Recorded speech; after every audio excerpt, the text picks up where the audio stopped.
Good afternoon. Can everyone hear me? All right. If you haven't seen the booth, the Cancer Treatment Centers of America table out front, I have left some of my slides out there. It's not the whole series. It is just a couple slides that I think has some information that might be really helpful for you.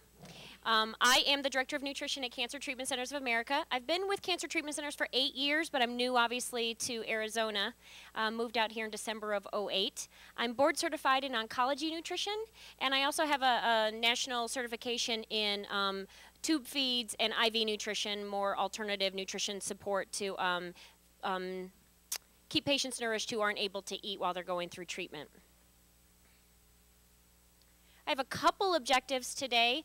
We want to identify diet and lifestyle factors that increase cancer risk, identify foods with cancer-fighting potential, identify produce most contaminated by pesticides, identify common food myths, fad diets, and understand how to utilize diet modifications to support cancer treatment.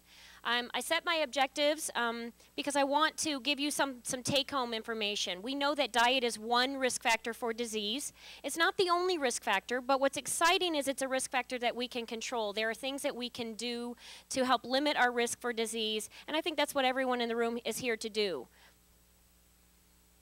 We know that diet and lifestyle is a risk factor. We know that 30 to 40% of cancers correlate to diet and lifestyle. And so those are things that you can control, especially when you look at cancer diagnosis and so many things you can't control. It's exciting to know that you can manage one part of your treatment. We also know that obesity correlates to increased risk for cancer and coronary artery disease. And again, that's part of the diet and lifestyle. By losing some weight, you can help manage your risk factors. The American Institute for Cancer Research knows very well that there is a link between diet and lifestyle, and they've been studying it for decades. But what they're doing now is they're really giving us some take-home information. They've taken all of the studies that they've looked at, and they've been able to compile a list of recommendations that you can do to help limit your risk. Basically, they want you to choose a plant-based diet. It doesn't mean that animal foods are bad, and I'll talk a little bit about that. But what we know is that plant foods have the benefits of plant chemicals, vitamins, minerals, fiber, and all of that together can help reduce your risk. They want you to stay lean. BMI is a measurement of your body weight, and specifically can be an indicator for excessive fat.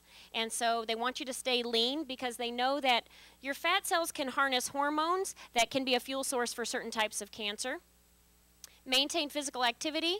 The recommendation for fruits and vegetables is 5 to 9 servings in a day. And typically it's a half a cup of cooked and a whole cup of raw. I'll talk a little bit more about fruits and vegetables in a little bit. 7 or more servings of whole grains daily.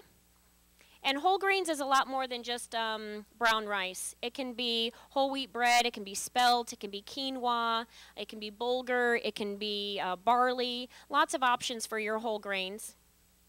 The recommendation is to avoid or limit alcohol, which is the ETOH there. Limit red meat to less than 18 ounces in a week. And 3 ounces is the size of a deck of cards. So that gives you a lot of opportunity. If you're eating red meat and you want to continue to eat red meat, just focusing on less than 18 ounces in a week. And again, a deck of cards is 3 ounces. You could have several portions in a week, or you could just have a couple larger portions. Limit fat intake to 25 to 35% of total calories. Limit salt. Store foods properly to minimize additives and residues, and then minimize charred and grilled meats. So why fruits and vegetables? I mentioned it a little bit ago. It's really the plant chemicals. It's those phytochemicals found in your fruits and vegetables that have the most benefits. We know that it's more of a synergistic effect. It's not that one plant chemical can be magical in any way. It's really how they all work together to create this benefit for cancer-fighting potential. Some practical advice. One way to, when I talk to patients, they always tell me, I love fruits and vegetables. And then I ask them, I say, so give me a typical day. When you get up in the morning, what's the first thing you eat, and kind of carry me through a typical day? And they give me a whole day of a diet recall, and they haven't mentioned one fruit or vegetable, or maybe they've mentioned one. So a lot of people, I don't think, have a real awareness of how frequently they're eating fruits and vegetables. Some people aren't buying them. or then they buy them and then they go bad and they throw them out, or they buy them and they cook them and they put them on the plate, but then they eat the chicken and the rice first and they don't eat the broccoli or they don't eat the salad. So really just trying to be convicted about eating the fruits and vegetables. One way that you can do that is by doing a diet diary. Write down just for a week, you know, without judgment, just kind of write down what you're eating, and then you can look back and you can reflect and see how frequently you're getting in your 5 to 9 servings of fruits and vegetables in a day. Color is specific to the nutrient value, so you want to get a nice variety of the rainbow. And fresh is best. Fresh, local, organic is always going to be best, but canned and frozen can still have nutrient value.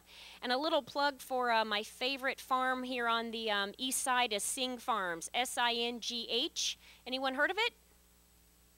It's really close. Thomas and 101, I believe. It is my favorite. I drive from the west side all the way over here to the east side for Saturday mornings. I think it's 8 to 12. They open up their farmers market. It's quite lovely.